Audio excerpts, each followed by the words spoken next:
평안하십니까 성도 여러분. 오늘은 역대하 25장 1절부터 13절을 정권 초기에 선한 왕이었던 아마시아라는 제목으로 묵상하겠습니다. 14장 2절부터 21장 1절까지 해서 다윗 솔로몬 시대 이후 북이스라엘과 분열된 남유다 왕국에서 선한 왕으로 평가되는 아사와 여호사밧 왕에 대한 이야기가 나오는 반면, 이어지는 21장 2절에서 22장에서는 악한 왕 여호람과 아하시아가 나오는데요. 후자들은 선대 왕들인 아사와 여호사밧의 선한 길로 행하지 않고 북이스라엘의 왕들, 특별히 아합의 악한 길을 따른 자들이라고 평가됩니다. 뒤이어 나오는 23장, 24장에서 요시야 왕은 매형인 제사장 여호야다가 후견인일 때는 꽤 선한 왕이었지만, 그의 사후에는 여호야다의 아들 스가랴를 죽이는 악행을 저지르고요, 결국 적은 수의 아람 군대에 완패하는 하나님의 심판을 받고 앞에 스가랴를 죽인 일로 인한 신하들의 반역으로 자신이 죽게 됩니다. 다음으로 25장부터 27장까지의 왕들은 선행과 악행이 공존하는 자들로 평가되는데요, 곧 아마샤, 우시야, 요담입니다. 이 세 왕 이후에 아하스 왕은 다시 북이스라엘 왕들의 길을 따른 악한 왕으로 평가되고요, 다행히 아하스의 왕위를 이어받은 히스기야 왕은 선한 왕이 됩니다. 이제 선행과 악행이 공존하는 것으로 평가되는 첫 번째 왕 아마샤에 대해 살펴볼 것인데요, 본문에서는 아마도 그의 통치 초반부에 선한 행적이 우선적으로 기록되고 있습니다. 첫째로 1절, 2절은 아마샤 왕의 통치와 어머니에 대해 소개하고 그에 대해 신앙적 관점에서 총평을 하고 있습니다.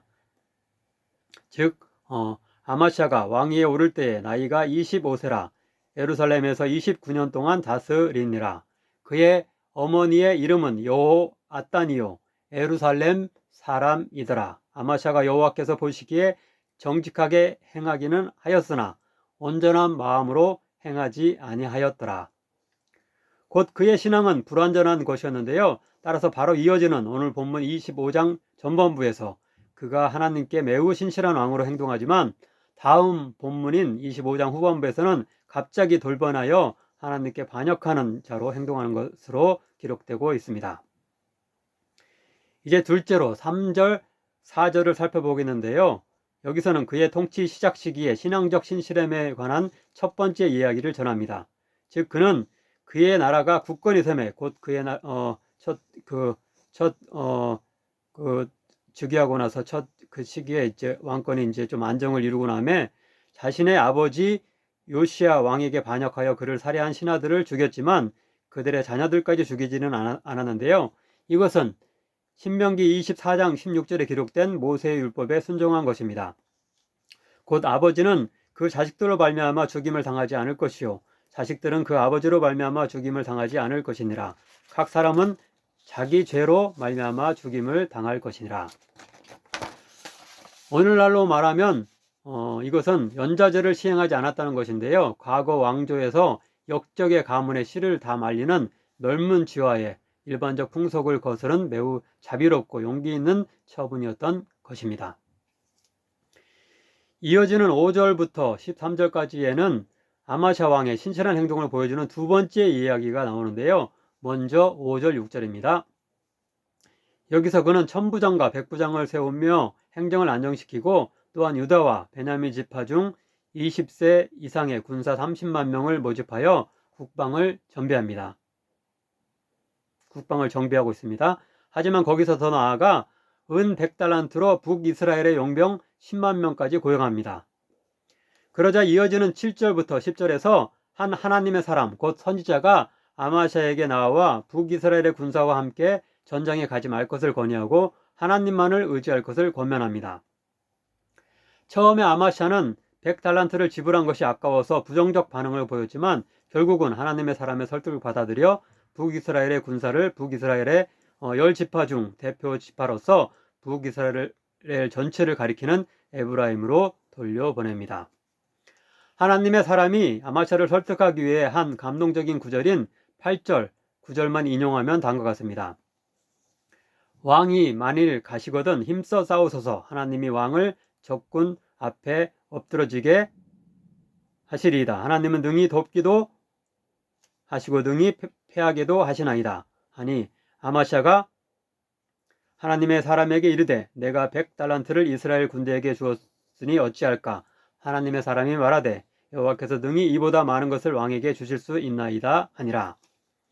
아무쪼록 이러한 선지자의 말에 순종한 아마샤처럼 우리도 어떤 세상적인 수요에 의지하며 우리가 치른 대가에 연연하기보다는 하나님의 능력만을 믿고 그분의 뜻을 전적으로 신뢰할 수 있는 믿음의 사람 되길 간절히 축원합니다.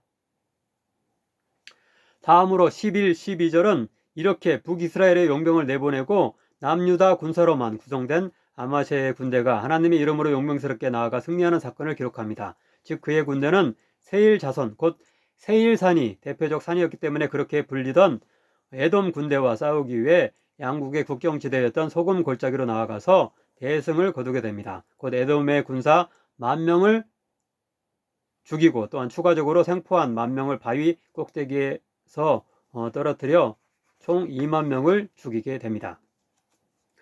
끝으로 13절에는 자신의 나라로 돌려보내진 북이스라엘의 용병들이 남유다와 북이스라엘의 경계지역인 벳호론 근처의 유다 성읍들을 약탈하는 악행을 저지른 사건을 기록합니다. 이것은 당시 북이스라엘이 얼마나 악한 나라였는지를 남유다와 뚜렷하게 대조하면서 보여주고 있습니다.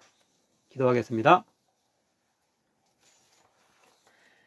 사랑의 하나님, 남유다의 왕 아마샤에 대해 배우게 하시니 감사드립니다. 그가 통치 초기에 모세의 율법에 따라 자신의 아버지에 대한 보복을 자제한 것을 보았습니다. 또한 하나님의 사람의 권면을 따라 비싼 값을 치르고 사온 북이스라엘의 군사들을 과감하게 돌려보내고 오직 하나님만 의지하여 에돔 군대와 맞서는 신실한 모습을 보았습니다.